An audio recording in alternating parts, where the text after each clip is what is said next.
What is going on? What is going on? What is going on, party people?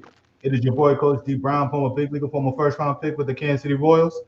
And listen, man, we are blessed today, man. It's very few times, man, we get blessed by ex big leaguer, man. But one of these guys that are doing huge things in the game, youth wise. Um, Been there, done that. One of the very few African American pitchers that really made it and done well. Um, that's out here teaching these kids, man. And he's come highly recommended, man. And I wanted to make sure that I get my man on here, man. Man, I'm talking about it was like DJ request, man. You know what I'm saying? It was like yo, they want to hear this music over here, man. So I was like, That's yo, right. That's right. man. So without further ado, man, we got my boy, man, Coach Marvin Freeman, man, ex Major Leaguer, man. We're gonna tell you all the teams. I can't go through them all, man. But listen, man, Coach Freeman, man, what's good with you, brother? Oh, it's all good, man. Just trying to inform the masses, teach the classes, and make sure all my pitches is getting off there. You know what rhyme with that, but I love it. yeah, man. I'm just trying to do my part, man. You know, I can't get out there and mix it up, so I gotta help some other cats get out there and learn how to mix it up and do well with it. So that's my focus. And that's what you've been doing, man. I had, I was looking at that was it Felix Jose, man, Oh, that yeah, dude you yeah, brought yeah, up yeah, earlier. yeah. Yeah, but I was like, Lord have mercy. I was like, he ain't had to put that out there on him like that. Oh, I'm like, Lord, ain't nobody can hit that type of stuff, man. And I used to always hear, great things, man. I'm a little younger, so and on the American League side, so I used to hear a lot about you, man, when I was coming up and youngster, man. But what I love to do with all my guests, man, I love, you are ex big leaguers. Very few times I get, I'm always on the college side with these coaches and everything. I got Sweet Lou on a few times and Orlando Hudson, a couple guys here and there. But I love to get those guys that been there, done that. But I love to hear your start, man. Where you from, Oh, playing yeah. career, and all the way to what you're doing right now, family. Okay. You know, I like to tell stories, so buckle up. But growing up in Chicago, um, watching the Cubs, watching the White Sox, I've always thought that hey, these cats is on TV. I can do that too. I used to Mm, tell my mother, "Hey, mom, I'm gonna get you a house." You know, the basics. Story coming up as a kid. Want to take care of moms, um, but what part of play Chicago? strike. Come on, mass matter of fact. South side of Chicago. Me and Lou actually went to the same high school, Stop and playing. man, that's my man, 100 grand, Lou Collier, baby. We working in the same system down here. We got a little group of coaches that we doing pro clinics with me, Lou, Marquise Grissom, Johnny Estrada, and so we passing that big league love down. We got Mm, mm, 45 years of major league experience on the mm, coaching staff. mm, Where you gonna get that in the black community? That's mm. gonna be, Anywhere, anywhere. absolutely. And that's why I say our staff is second to none. And Mm, just to give these kids the real deal and not just a bunch of analytics that not gonna really help them develop at a young age. But we trying to develop these kids so they approach the game the right way. They know how to play it the right way. Mentally, they know how to think when they get on in situations where they might be the only black on the team, because that time is going to come if they continue to move up the food chain. But mm. just giving them the real deal, man, and having them, the honest experience from guys that went through it. They seem to receive it a lot better, and so it's just a pleasure to be able to give these guys something, and then look into their eyes and see when it works for them, how they feel about learning something that's really making them get better. So that should be all our missions as a coach.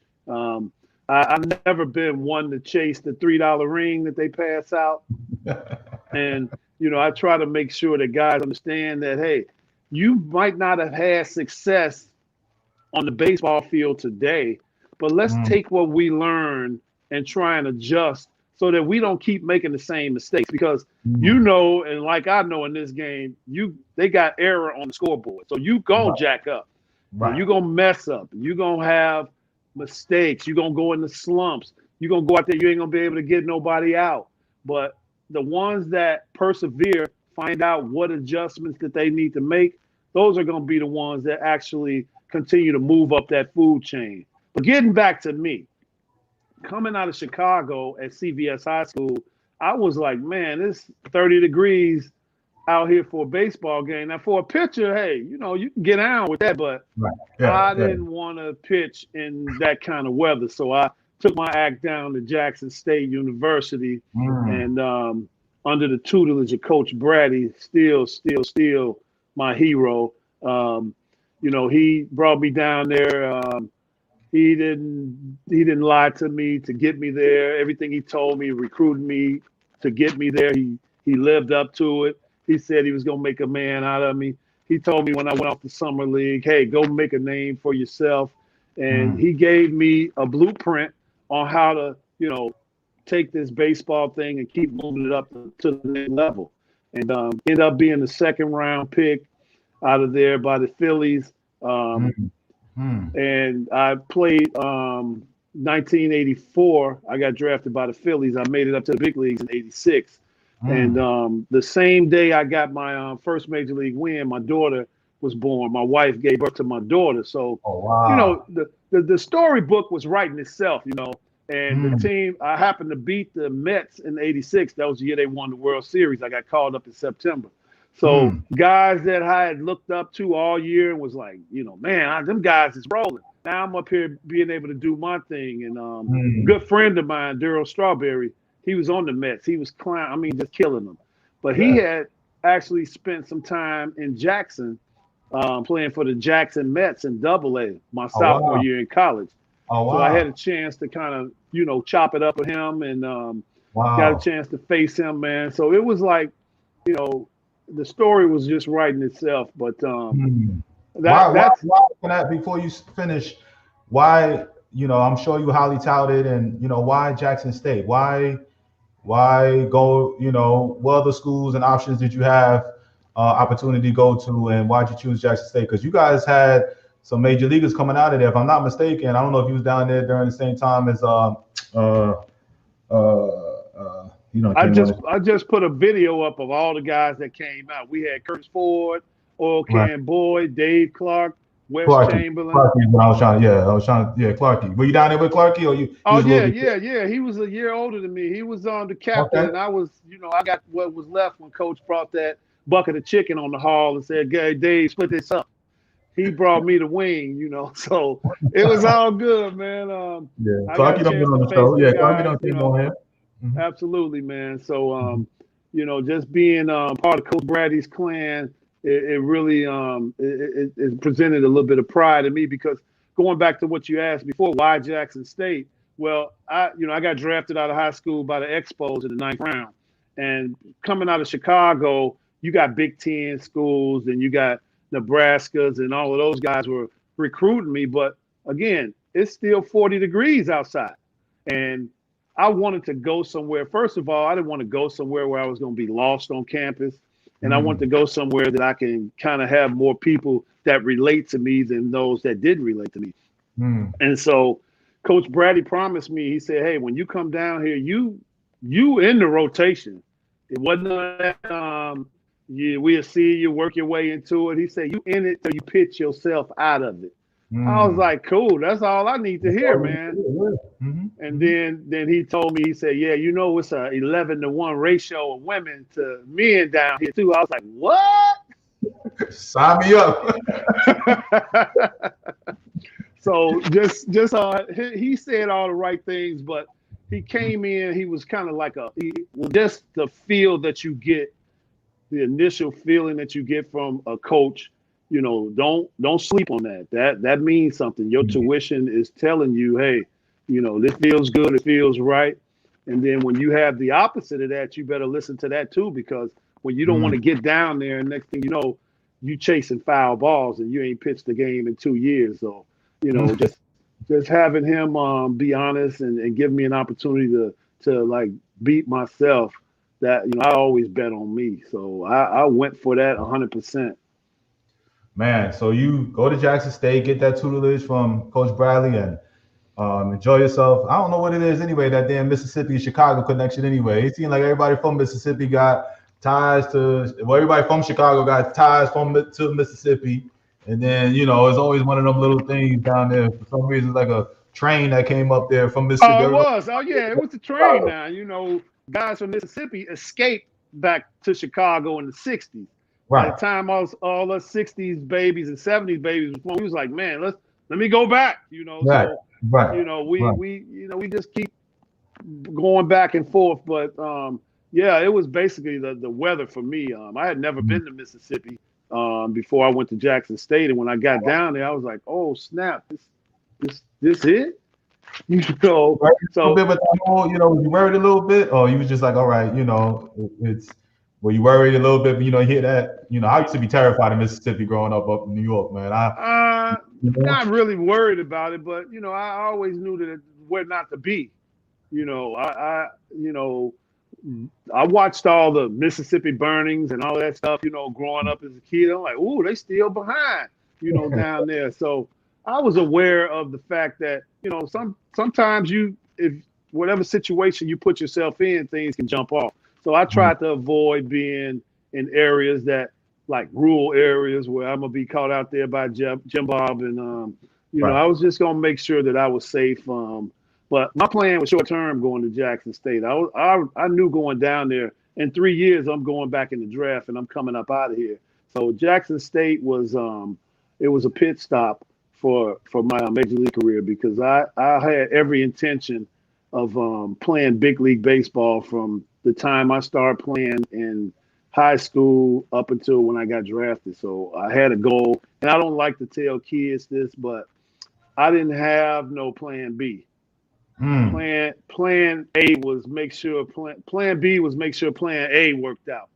And I'm 6'7", man, and I tried working for UPS, and them brown suits come up a little high on my ankles. So I wasn't feeling too confident in that. So I just tried to stick with some things that I knew, which was pitching and competing on the baseball field. Hey, man, I love what you said, man. It was like no plan B, and I hate when everybody always say, "Oh, what happens if you get hurt? What's your fallback?" I'll worry about that then, but I You know ain't what going I'm saying? into I it. mean, how you gonna go in it if you have that plan B? You ain't gonna make it with that plan A. If you have a You plan B, definitely or and right. You right on time, right? so now you don't have you have a make it up early, and 2 years in the minor leagues, man. That's a blessing, and it doesn't happen often right then and there. Oh, Also, man. absolutely. I Right. mean, I thought 2 years was too long. When I started playing, I went to rookie ball in Bend, Oregon, with all these kids, 17, 16, Dominicans, 16, 17 years old, and I'm 21 coming out of Jackson State, and I'm like, man, why they send me here? Because they wanted me to prove that I can compete with better competition. So I went 9-4 that year, came back, had a 2-some ERA. I go to Mm, A ball the next year. My first 3 games I pitched in the Florida State League. I pitched 3 complete game, 3 hit shutouts, mm. 27 scores. They was like, send him to Double A. I was like, I'm gone, dog. I'm gonna be in the big leagues in 2 months. I go to Double A, and I was like seeing these cats that had been, they was like 22, 23, 24. Some guys was a little older than that, so they wasn't Yeah. like little kids in A ball. These Right. dudes was big, and Right. I started trying to do things that I wasn't doing to get me where I was at. Start trying to Mm, see how hard I can throw. I think that year, Baseball America voted my fastball the best fastball in the Eastern League, but I mm, ended up 1-7. I was 1-7 with like a 6 mm, ERA. It was like mm, back to Clearwater, buddy. So they sent me back to A ball, finished out the year there in '85. And then in '86, I broke camp with the team in Double A, went 15-6. mm. And I was in the big leagues in September, man. And, I had to get to the big leagues because my wife was pregnant and we had that minor league insurance. And I was like, baby, I got to get to the big leagues before this baby is born so we can get some of these bills taken care of. Yeah, So man. that my thought was like that. I was thinking in those terms. I wasn't thinking, well, I just hope they move me up. I was like, no, I'm gonna force them to move me up. Mm, So mm. if you got to be lightning in the bottle, you got to get out there and put it down because you can't wait for them to say, well, we're gonna give you another year to pan out. Pitchers, they was getting us in and out of there, So I Mm. had to make sure that I had a mission going in. I was never happy when I came to the park in the minors. Everybody was like, why you always mad? I'm like, I ain't supposed to be here. Yeah. Mm. And if I get happy being here, I'm gonna be here longer than I'm supposed to. Mm. So that was my mentality, man. And I try to, Mm. pass that along to some of the young pros that I work out with. I'm like, man, I saw you on Instagram smiling with your team. I said, but Mm. you happy to be down here, dog? you know. And so, just making them realize, man, you got a short window of opportunity to make this happen, because they're gonna Mm. come in with the next crop after you, and you're gonna Mm. get pushed on out if you ain't putting it down. So it's Mm. your job. You ain't got time to feel it out. You better be working the best way you can and understanding what kind of player you are, what kind of player you need to be, how to fix some of the holes in your swing, or learn how to throw a breaking ball or off-speed pitch for strikes, because you got to be able to do things that everybody ain't doing if you're gonna move past them. And so Mm. that's my focus when I try and train guys at the highest level. But the younger kids, I just try and make sure that they're fundamentally sound, so as they grow physically, their game can grow with them. I think that's incredible what you're saying, and I think about just little stuff that you're talking about right now, and I'm thinking about them teenagers that you out there with you, Lou and Marquise, and all of them, and Estrada is working with right now, and I guess some of them have pro experience, just getting into the pro side of things too. But just to hear what you're talking, and that the knowledge is the teaching of mechanics is one, but it's that stuff that real ish that you're talking like, yo, why you smiling and all of that, and it remind me of Right. my boy Jeffrey Hammonds, man. You remember Hambone? Oh yeah, And I know. I just saw him bone. He was down here at the 44 Classic with his son. oh, he And was he, that. oh I yeah, ain't, yeah, he was real deal, man. We had big leaguer sons on the field. Andrew Jones, yeah, Courtney yeah. Duncan. We had. But I didn't see. I saw Andrew's son, and I was hoping to see Andrew, whatever. But I didn't know Hambone was there. I didn't even know he had a son playing like that, Oh man. yeah, yeah, he played center field, man. So all our Man, sons is out here now. My son graduated from Southern 2 years ago, and okay. he live in Houston now. They won a ring with Coach Jackson. Coach Jackson just moved on to that MLB developmental league, so Yeah, he got a chance to experience some of Coach Jackson's really like techniques it. and coaching, and it made him champion. So Yeah, that's man. all I could ask for, man. Give these guys a chance to play this game the best way that they can, as long as they can play it, because you ain't gonna play it forever. Mm, So you might as well try and play it hard while you can. I love it, man. So when you out here teaching these kids, man, you got that knowledge that you're spitting over there. What are some of the things that, from a young pitcher, let's just say I have a 13, 14, 15-year-old aspiring young pitcher that wants to be, the next Marvin Freeman up in the league, right? What is the first, like, from a foundation? I know 13, 14, 15 may be a little too late. What's the foundation that needs to be set when uh, I have dreams and aspirations, or I have dreams and aspirations for my kid to be the next. What is the foundation that you teach these kids that needs to be set? Well, first of all, I try to find out whose idea is it for them to pitch. Did somebody say, "Oh, you got a strong arm, man, you should be pitching"? Because them guys gonna have a rough time in doing some of the things that needs to be done to get good enough in this game to keep advancing. Now, you give Mm, me a guy that just, that wants it. I have guys sending me videos all the time. They in the backyard. Coach, is this what I'm doing? Am I doing it like this? Yes. The main thing I want to do is get a guy that's enthusiastic about getting better. You give me mm, them guys, they gonna get better. It ain't gonna be no question. The question may be how far they gonna carry it. But I try and make sure guys, first of all, regardless of what age, they understand the physics of how to move. I mean, before we can talk about throwing a nasty slider and throwing 95 miles an hour, you need to know why you fall into the plate and not driving with your legs. You need to know why your glove is flying off because you're pulling open and not finishing downhill. So mm, getting just the basics, getting them moving right, get them to get the right, I've coached guys that was in college, didn't even know how to hold a four-seam fastball right. So just giving them a lot of basic information, testing what they already know, and then trying to incorporate an individual plan for each one, because there is no cookie cutter way. I'm 6'7". I can't tell a guy that's 5'6" how to drive like I did. His strides got to be long like mine. So I see what each one is doing. I try to enhance what their natural movements are so they don't have to think about too many different adjustments. And then once we go from there, we work on shoring up their deficiencies and their weaknesses. So it's an approach that works for everyone, but it's still individual enough to where each guy is going to get what he needs out of it. And so once I get a guy that's 12, I got an 8-year-old who's unbelievably incredible, a little lefty, man. Every time I see him, I just be like, man, and I tell these parents, I say, look, I'm not going to coach your son like he 8. I'm going to coach him like I coach a pro guy. Now I'll make it so simple to understand, but I'm not going to dumb it down and disrespect his intellect by saying, well, you got to hold it like this and do this and that. When he gets old enough to know that that's wrong, he looking back on me like, what was Pops telling me back in the day? That dude, man, Freeman, what Freeman talking about, man? He taught me some bogus stuff, So I want guys at 8, when they get to be 18, to be able to say, yeah, I learned this.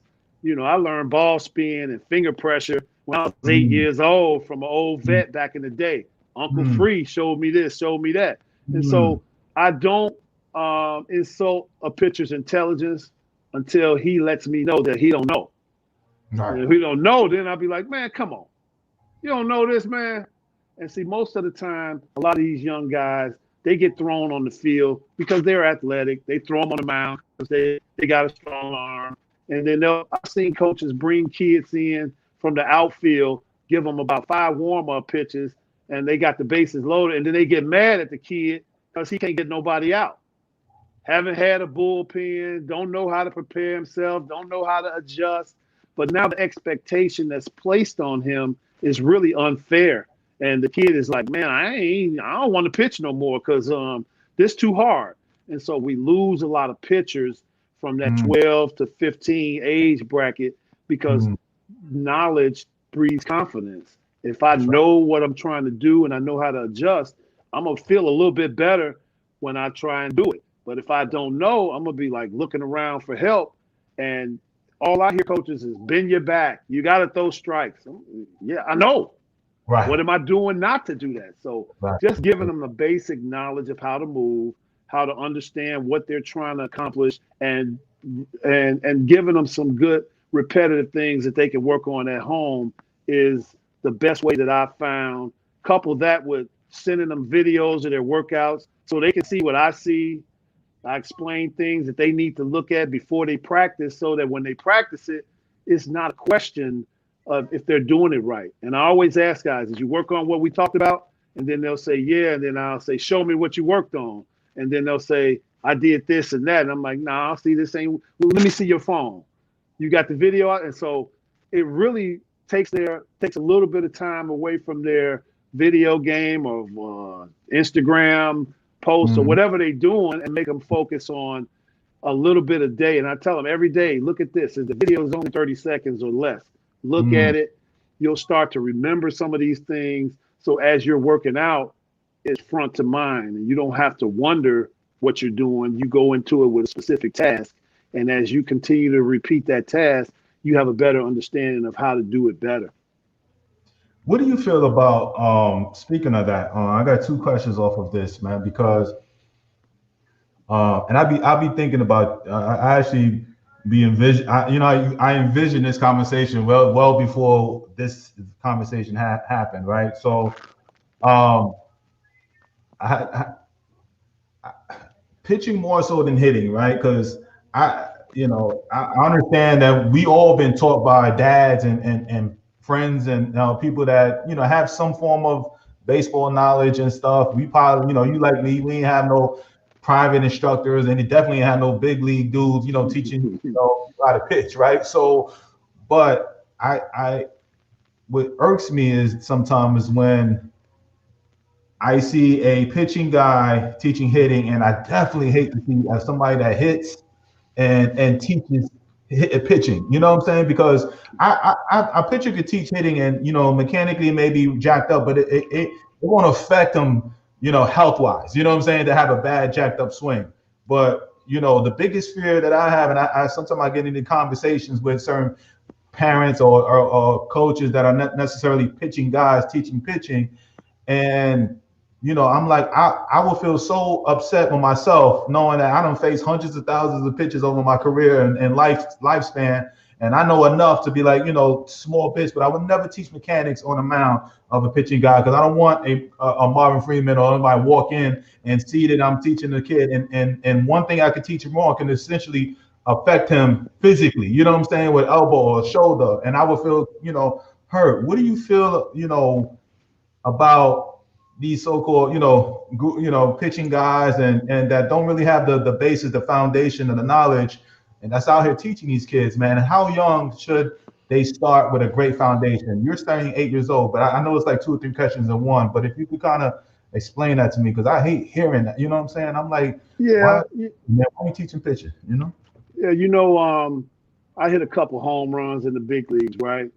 And so I tell people, I saw that one. You went out for there. I saw that one. I always flow up into like a hidden camp and be like, hey, I got more home runs in the big leagues than all you guys teaching hitting put together. So can I teach hitting? No. Right. No, I ran into a couple. Right. They hit my bat. I'm 6'7", 240. You hit my bat, it's gonna go. But I always liken it to like a two kinds of doctors. You got your neurosurgeon and then you got your heart surgeon. They both know about anatomy. They both know about different things as far as the body is concerned. But I'm not going to have no heart doctor operating on my brain or vice versa. And it's called stay in your lane. Stay in your lane, and you can drive in your lane with confidence instead of bumping tools onto the side that already know that they can drive better than you, but you're trying to race with them anyway. It's hard to have that all-in-one coach for baseball. Baseball is a specialized sport that each position has his own coach. If a big league team got a guy being paid to be a pitching coach and a hitting coach and a dugout coach, then there's certain jobs that they're special at, and that's where their expertise is going to shine. So when you take a guy and he try to mix all of that stuff up together, you just got a pot of a goulash, and sometimes some things going to work, some things might not work. But you have to have failed and succeeded, in my book, at a position or to be able to teach and then convey those adjustments, those feelings, all those years of knowledge and wisdom.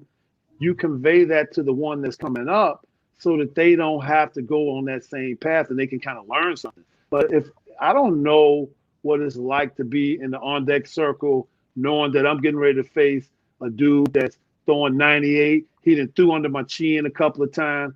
When I get in the box, I'm like, I hope he get to 2-0 so I can swing for my heels. That was my approach. Right. And so, 0-2, you break me off, I'm going back and sit down. Right. I'm gonna tell you, I can't tell you how to approach hitting a breaking ball the other way. I'm just hoping that you don't do it as a hitter. But for me to coach a kid like that, I would probably say I can coach hitting up to probably about age 10. And then after that, when pitchers start moving the ball around, changing speeds, bending it, breaking them off, then, I'm going to let that go to somebody that's had that experience, and not just the experience, but the techniques to be able to teach and convey that. Because I hear all the time, just because you played don't mean you can teach, which is true. Because I've seen some cats that played that I would never send my son to for a lesson. I agree. And it's just common sense as a parent to do your homework. Make sure you pay attention to who's teaching your kid. He got your kid standing on a basketball with one leg, a hula hoop under his arm, got a chin strap on with a bungee cord tied behind him, and you throwing balls from like behind him and having him hit the ball. I'm like, come on, man. Come Right. on, come on. At that point, you've exhausted your knowledge of teaching and you're making up stuff now. Right. And that's not only wasting time, but it's wasting valuable time that a kid can't get back because every rep goes into your brain. It becomes a neurological pattern when you start doing it over and over and over again. So if you're training it wrong, it's going to be harder and take longer to get out of that. And I cleaned up a lot of pitchers that were taught some things that, they blew 2 years. You blow 2 years of training in high school. Now you 17, you desperate. You just hoping somebody's going to take notice of you. And then it's a little bit, you got a pitcher might be able to develop that senior year, but you get a guy that's a junior when these colleges, they want guys that have an idea by that point. And you can't catch up to the game because the game speeds up. Let me ask you this. So, like mechanically, for my hitting, when you are changing a kid's swing mechanics, right? And they usually take, I've heard anywhere from 1,000 to 1,500. I always say 1,200 swings. You know what I'm saying? To change muscle memory from a bad, mechanics to good. And that's just one small thing. He's dropping his hands or stepping in the bucket or something like that. All right. From a pitching standpoint, how long does it usually take, and how do you guys judge that? That's a great, I don't even, I know hitting, what I'm saying, but from a pitching side, if I got bad mechanics, I know maybe a time frame, but is it a number that I'm like, hey, he needs these many throws of doing it right to make sure the muscle memory is there? Is that a number out there? Because I know. With anything, just like you said, it's usually 1,500 to 2,000 reps before it starts to become a pattern that you can actually, feel and adjust to. So what we do is we do a lot more throwing, but with less exertion. You can go jogging every day, but if you went out and tried to run the 100-yard dash as hard as you could, you're gonna blow a hammy. So when I see guys throwing bullpens, I try and remind them that it's like hitting soft toss off the tee. You don't go hitting soft toss trying to hit cage bombs. You ain't trying to hit every ball 500 feet. You working on a swing path. You trying to groove your timing. You trying to get all those things. Now, with pitching, you could be in your family room at home and dry pitch your mechanics, working on stability on the landing leg. You can get the towel. The only thing I like about the towel drill is that, and I don't do a lot of drills that implement, devices and things of that nature, because I feel like when you get on the mound, it's just you and the ball. So you better learn how to control that. But going through the reps of your delivery, looking at yourself in the mirror, just trying to really channel these different feels so that when you're practicing your mechanics and then you go throw off the mound, you got an idea to how to blend these things together. Most of the time, guys don't throw enough.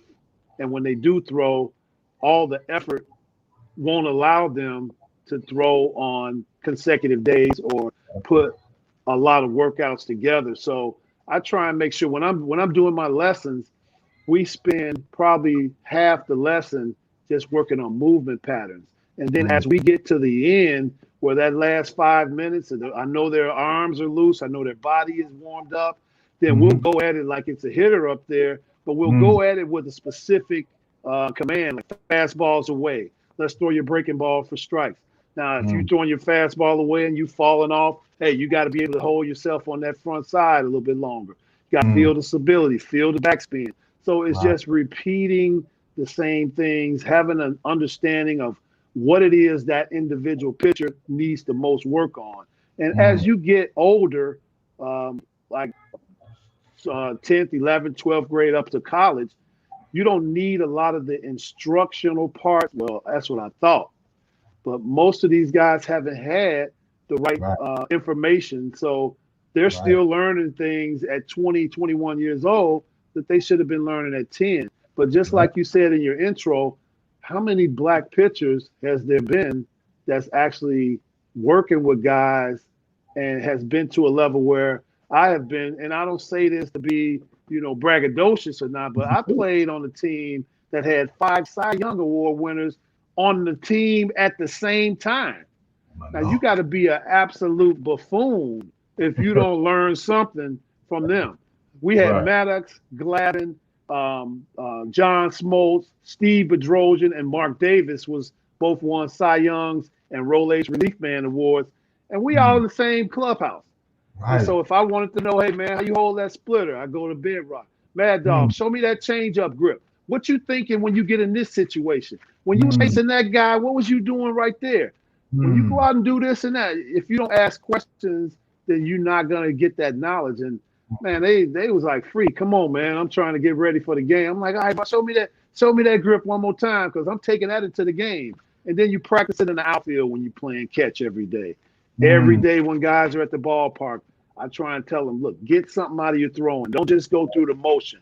Get a feel of the release. Work on spinning your breaking ball. You ain't got to be throwing it like it's the 7th game of the World Series, but you got to get the repetitions in so that when you do something wrong, the red light goes on. You're like, oh man, I Mm. fell off on that one. And then Mm. now you become your own coach. You become your best coach. And it's Mm. always going to be some guys that's going to have eyes on you to make sure you stay in line. But Good. you got to be able to walk your own path and have, your own approach. And then that way you can make quicker adjustments. And as a pitcher, the guy that adjusts the quickest is the guy that stays out of hitters' count. I mean, so many nuggets right there, man. The biggest one that I took from that is that here you are, you in the league, and you out there competing against major league hitters, but you ain't so big league that you can't go to a peer over there and get some quick tips, because sometimes you know you and I know that from a peer to peer teammate, they see certain things in you sometimes that the coaches miss. You know what I'm saying? Yeah, absolutely, man. And I was trying to play a long time. I was like, man, if I could find out how to add something to my own repertoire, that might keep me in the league a couple more years. And, as soon as I left Atlanta and went to Colorado, I had the best because I went back into the rotation. I ended up coming fourth in Cy Young. I led Mm. the league in winning percentage. I had the In best Colorado. in Colorado. I still got the ERA lead. I'm the all-time ERA leader for 1994 season with a 2.80. And all I did was do everything Greg Maddox did: Mm. throw Mm. strikes, keep the ball down, work fast, change speeds, and let them hit the ball on the ground. And I looked You up, wasn't trying to man. strike, so coach, you wasn't trying to strike everybody out. You wasn't trying to show how hard you could throw and throw You, the you body. know, I, I Is that I what you tried told me that. to I do? tried that when I first came up. I thought I was Doc Gooden. What Boy, happened to you? they was What tearing happened that ass up. to That's what happened to me. you? I Oh was like, man. nah, man, I ain't gonna be Doc Gooden. It's too hard on me. I better try and sink this bad boy and get him out on the first pitch, because it's only one Doc, and Doc was striking out 300 when he was 19 years old, and I'm 20, 22, 23, and I'm asking him, hey, Mr. Gooden, can I get you up? Can I get a picture with you, sir? you know. And so I got a picture with Doc, man. I'm like, yeah, this my man right here and stuff. Right, But right. I mean, hey, man, look, you got to find out who you are. You know, Mm. if Mm. you try and be somebody you're not, then it's going to be even harder for you to find out your true self. And then when you Mm. find out your true self, then you can go ahead and apply that your own way. You'll feel more comfortable with it. You won't have to live up to what other expectations of somebody else is of you, because you know who you are. And so that's what I tell pitchers. I say, look, man, I know you want to throw 95, but what you throwing right now? 82? Let's take that 82 and make it work. Mm. Let's add a Mm. little change up to it. Let's add a Right. change up at 70. Let's put a little Mm. curve in there. Now you're Mm. 82. If you can get these other pitches over, now that 82 that's spotted look like Mm. 90 something. And Yeah. so you got to be able to, they say you can't put perfume on a pig, but yes, you can. You can Mm. make it smell better. You can dress them up. I That's right. mean, you I may mean, not hell, go to the Madison and league. Glavine, right there, and Madison Glavine, they ain't throw 90, whatever. You know what I'm saying? Madison, what 90, topping on 92 towards the middle, Yeah, towards his career. You know what I'm saying? And well, I'm absolutely. not Cincinnati, so I can't say it. You know, but I mean, out of that style, Glavin definitely didn't throw hard. You know. Well, the thing about Glavin, he wouldn't give in. He know Right. you looking for a changeup. He gonna still throw it. And so now you start leaning. He bust that 85, 88 in on your hands. He done locked you up. So I mean, you ain't winning just by you ain't gonna strong arm no big leaguers. Thank you. Them guys ain't up there scared. You think, oh Mhm. well, he throwing one inside, he gonna scare him and then get him. Nah, you trying to protect the outside part of the plate. So if you don't come inside and you think you're gonna pitch away, you gonna be gone. They gonna Right. get you up out of there. The hitter gonna let you know if That's your right. stuff is good enough. You That's don't right. need the Rapsodo. Mhm. You don't need all these devices telling you that your spin rate ain't high enough. If it's hanging, they banging. And so the thing is, you got to figure out, you got to be able to see with your eyes, man. Hey, Right. that's not a good pitch. You Right. know, you don't Right. need. I mean, the analytics part. Okay, good. You see it on paper. Oh, your spin rate is right here. Because I've had a couple kids. I got all the devices I measure stuff with, and I just try and see what kind of response it's going to elicit from the pitcher. If I show him his spin rate and it's 1200, and I know he's like 16 years old, I'll say, hey, man, the average 16-year-old spin rate is like 1700. I'm like, that's the best you got? And they like, no, let me do it. I can do it again, coach. Let me get another one. So it makes them have a little bit more intent, but Right. at the same time, it keeps them. I'm not just having them just blindly throw just for a Exactly. number. I want to Exactly. see, and I always tell kids, if you want me to get your velocity, I say, I'm not telling you what it is if it ain't a strike. I don't care if it's 98. If you throw it over the backstop, you throw four of them, it's a man on first. So how's that helping you? So I Right. try and help and use the analytics for what they are as a tool to help kids see and understand things that they can improve on. But it's not a tell all. It's not a one way approach with it. And it's just a tool. It's like if I don't need a hammer, I'm gonna get the screwdriver. So Mm. these Mm. guys, they understanding that I keep it simple, but it's simplicity at the highest level because you can't get any the information won't get any more advanced. Right. Right.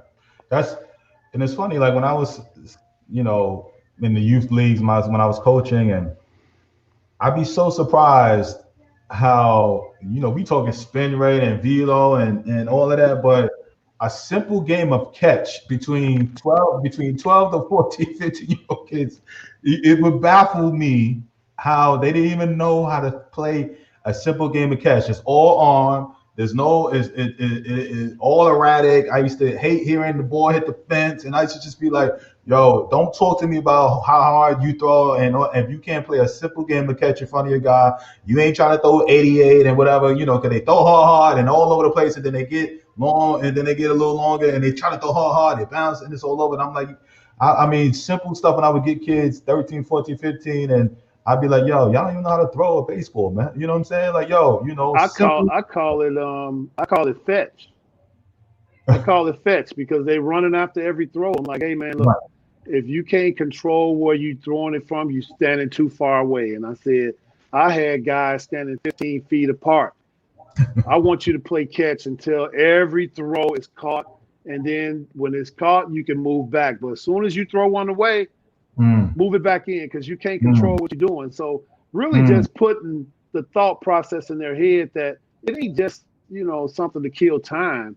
right, You're actually warming up your sensors. You're warming mm, up how you're supposed to feel. You're warming up how you create the spin on the ball, how your body moves. You're paying attention to the spin. And sometimes, you got to say it every day because you see them playing catch, they throwing that baby all over the place. So you just really, and that's the thing about coaching. You can't assume that a young kid is going to have the same mentality that you have. And that's what I see a lot of mistakes made by these coaches. They'll expect a guy to go from first to third on the ball, hit the right field, and then they never worked on that in practice, right, you right, know. And right. they'll have guys, you know, missing cutoff man. And I'll be like, when was the last time y'all took infield? Oh, we don't. We just play games. We develop in the games. No, you don't. No, Nope. you don't. You cannot develop something in a game that you haven't worked on. And Mm, that's why we have spring training. That's why mm, they used, well, I don't even know if they take infield now in the big leagues. They used to take infield every day. And then on yeah. Sundays, they'd be like, no infield, guys. Yeah. That Right. was every day, man. So if you're Hmm. taking it every day in the minors and most of the time in the big leagues, how much more so than you need to be doing it as an amateur? That's And, right. we've gotten away from all of that, but we've gotten into, I'm 96 across the diamond. I know I threw it in the third row, but, my numbers say I got a cannon. Well, I saw Right. one guy take 15 steps from shortstop, crow hop, and then throw it across the diamond and look at his time. It was like, yeah, 94. I said, dude, you should have just ran it on over the first. So Right. just getting away from, the basic fundamentals of the game has really damaged it because it's, a lot of guys don't really get that information early in life. And by the time they get it, so many guys have passed them up. That's why we can't, it's hard for us to shake that raw tag. You I hate know, that. we, Hmm. they gonna put it on us because if you show up at a showcase and they tell you to hit the cutoff man, but you ain't been working on it, and you throw Hmm. one in the dugout, you got a Mm, check mark by your name, raw. mm, So mm. it's very seldom that we get gamer or hey, he's a gamer out there, and if they call you a gamer, then you probably gonna get drafted. But most of the guys they give these labels to is because they it's not that they um, aren't talented, is that they just haven't done enough repetitions to where it feels comfortable and it looks clean. When it looks Mm, clean, you can tell who had a lot of on field work if you just watch guys take infield, watch how they carry themselves on the field. You can tell. right. You can kind of even before. Oh yeah, that dude right there. That's a ball player right there. You like how Mm, you know? Look at how he walking. mm, mm, It's mm, if you know the game, it's easy to look. It's easy to tell. mm, mm. Preach, man. Yeah. So when you win, and I know it's we at about less than 10 minutes, man. I know you gotta get up out of here, man. But um, when how early should somebody want to come to you and to get that foundation? When is it? I mean, I will never say it's too late, but when should a dad consider working with somebody like you? You know what I'm saying, from a pitching standpoint. Whenever his son asks him, because like I said before, if it's your idea, it's probably not going to go over too well with the kid, and he's not. He's going to pull back from a lot of that. But if the kid is like, "Look, Dad, I really love to pitch, and I really need to find out what I'm doing, and I'll do whatever you want me to do to help me get better." If you, I don't care what. Well, I do care. I was going to say I don't care what age you are, but sometimes if you're too young, I just make sure that they're able to play catch. Tell the Right. dad, hey man, save your money, take them in the backyard. Like I was talking to you about being a hitting coach till they reach 10 years old. Right. Once they got to 10 and they've had enough swings with me and I threw enough BP and I'm like just tapped out on my knowledge level, then hey, take them to somebody that can take them to the next step. That's But right. if these guys, if these dads if they have any knowledge of the game and their sons want to pitch, get in the backyard with them, throw long toss, play catch with them. Then when you get to a point to where they need to start learning how to command, move their bodies, and do things of that nature, it's never too late as long as you're still playing. It's only too late when you stop playing. And Mm, so if you still playing in high school, you got a chance. But the longer you wait, the harder it's going to be because mm, so many reps have to add up over years. And if you mm, blow 2 years, then you 2 years behind the guy that's been getting that same information. And mm, so those guys, I mean, some guys learn fast, some guys don't. But mm, I always see what the attitude of the pitcher is. And you can tell, man, if I got that pitcher that's pitching and every time he throw a bad pitch and he look over and see what dad doing. Right. I'll be like, hey man, I go over and whisper in the dad ear, hey man, why don't you go on out to the ride and make a phone call or something? Let me get him to focus on what we're doing right here, because obviously he's looking for your, you know, he's trying to see if you're gonna be mad at him. He's not really focusing on what we're doing, and it's gonna be hard to get through to them guys. So I really try and make sure that, what we learn. I always welcome the parent over with his video. Yeah, you can video, you can talk, you can be a helicopter parent. Just don't land. Just hover. Just keep it hovering.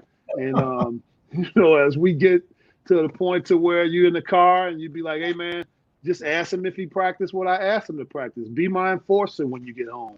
But you can't enforce it right here, because if we're learning a whole new set of movement patterns and you're not 100% focused on what it is we're doing, then you're not going to get it. You're going to miss something, and it's going to be even more difficult. So I like to start them around 10. I do have a couple 8-year-olds that's pretty good, and I can tell they've been playing a lot.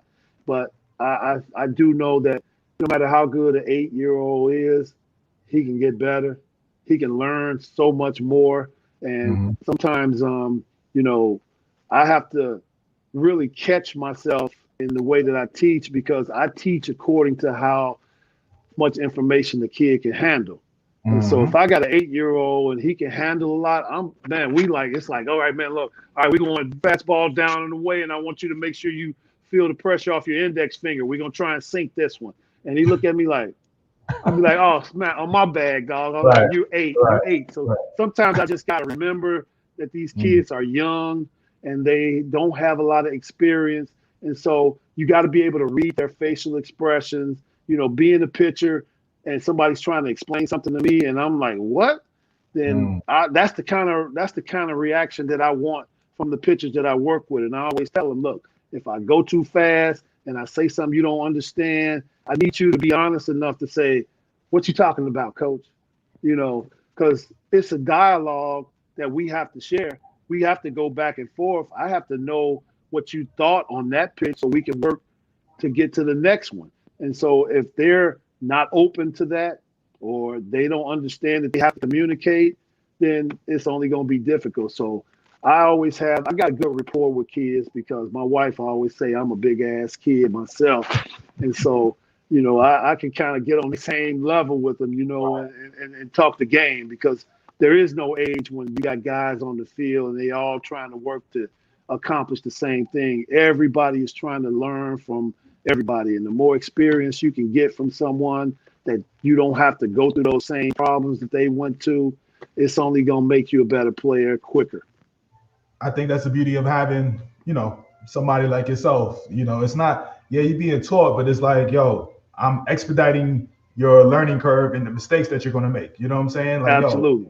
That's the biggest thing, man. So, sorry, my throat was itching. But listen, man, so if I'm, I know you based out of Atlanta, and if somebody wants to come fly in or they're in the Atlanta area, how can they reach you if they want some of that knowledge, man, some of that, teaching from you? How can they reach you, Coach? Well, I'm on all the social medias, Twitter, Facebook, Instagram, under Freeman Baseball. They can DM me. I'll send them whatever information it is that they need. My number is public. I've had the same phone number since I coached high school baseball in the 90s. 369 free. I mean, the right side of the keypad is the 369 because I was a right-handed pitcher, and FREE. That's my last name. And so that's been my number. So when kids used to be like, Coach, I forgot your number, I'll be like, no, you a lie. You know my number. So, I mean, I'm easy to reach. I'm easy to find. And is it 404? It's 708. 708. I'm from Chicago. I'm from 708, baby. I ain't giving up that number, Yeah, so I mean, it's I try to reach as many kids as I can. I come and do team camps and clinics if you have your own facility and you want to bring me in to work with your own pitchers, I do that. Individually, though, with pitching, that's the best way to go about it, because it's an individual sport, but it's a team concept. Nobody's on the mound with you. The mound is a stage. You got to know how to work that stage. And to do one-on-ones gives you a better understanding, and it gives you more repetitions under supervision than having a bunch of kids with a few reps. I mean, they'll get something out of that. Some guys may get more than others, but the best setting is that one-on-one bullpen. No doubt about it, man. So, um, man, Free, man, I appreciate you doing this, man. I'm going to, if you could, man, I want you to take us on out, man. Think of a message before, but parents, before Free takes us on out. Um, Tomorrow I will have ex-major leaguer Chad Hermanson. He does the mental side of this game type thing. He's going to come on to talk about it. Monday, I can't remember. Tuesday we have Coach Thompson over there, new head coach of Georgetown, coming on Tuesday. And I'm going to fill that schedule up. And tomorrow, I was supposed to have it today, but because I was traveling, I will give that bat, that free bat tomorrow. That giveaway, I will be having that tomorrow. And announcing the winner. Then just remember also that free webinar I'm giving on Tuesday. Tuesday night, starting on Tuesday. Please, if you have not said that you're interested, or private message me with your email, you get access to that free webinar. All right. And if you could, man, Coach Free, if you could, man, just take us out with a great message, man. I'm trying to get you right on in that hour, man. All right. Oh, absolutely. This is a message that I have for everyone that's played baseball, everyone that was great at baseball, everyone that was not great at baseball. Every expert has started out as an amateur. So nobody starts out as an expert. So we have to be understanding to those kids that we're trying to develop and lift up and take to the next level. We have to understand that they're going to make some mistakes. They're going to do things that's not going to agree with what you agree with. But have the understanding that everybody had to begin somewhere. And it's not how you start, it's how you finish. And there you have it, guys. There you have it. I ain't got nothing else to say, man. I will, if we have it my way, all right, I talked about this. I'm going to try to have Coach Free out there. We're going to try to do a live, literally out on the mound, man. And either one of his kids or just have him talk, man, because I think that'll be the best way, man, to kind of see from a mechanic side. We hit everything today. We talked mechanics, we talked mindset, but one of the key things that I remember he said as far as foundations type of stuff, and he also talked about he was never too big league to get information. Even when he's in the major leagues, he was always asking, for more information. So parents and coaches and especially the kids, obviously, never be too, big and think you know it all to ask questions, especially, you guys are privileged to understand all these coaches that come on here, but guys want you to know what's going on right now with the movement, the opportunities that you guys have. I don't care about perfect game. I don't care about certain other things. You have major league dudes, 45 years in major league, putting on camps and teaching kids. You know what I'm saying? 45 years in major league. I ain't talking college. I'm talking about if you kids, your aspirations to go to the league or pro aspirations, which most of all kids have, think about the type of knowledge, think about what is being taught at these camps. So, I'm just saying, if go reach out to, Free and find out what's going on with the camps wise, you can reach out to me. I know I already sent Lou, Sweet Lou, a couple of infield guys. I hope they reached out to him. But again, this is what it's about, man, because if you know that these kids are getting boo-boo, instruction, and this major league dudes teaching out there, y'all need to come down here to Atlanta. I don't care if you're in Jersey, I don't care if you're in New York, I don't care if you're in California. I understand the COVID and everything. I get it, man, but come get this knowledge, man. So we wear masks. Huh? We wear masks down here. Right. You know what I'm saying? Come get it, man. Come get this knowledge out here, man. So, Free, I appreciate you, my brother. Thank you so much for taking out the time, man. No doubt, baby. Anytime, let me know. I'm at your disposal. I appreciate it, brother. 4 p.m. tomorrow, man. I'll see y'all later, man. Thank you. Free. I'm gonna make sure you out of here, bro. Appreciate you, my brother. Thank you, man. All right now.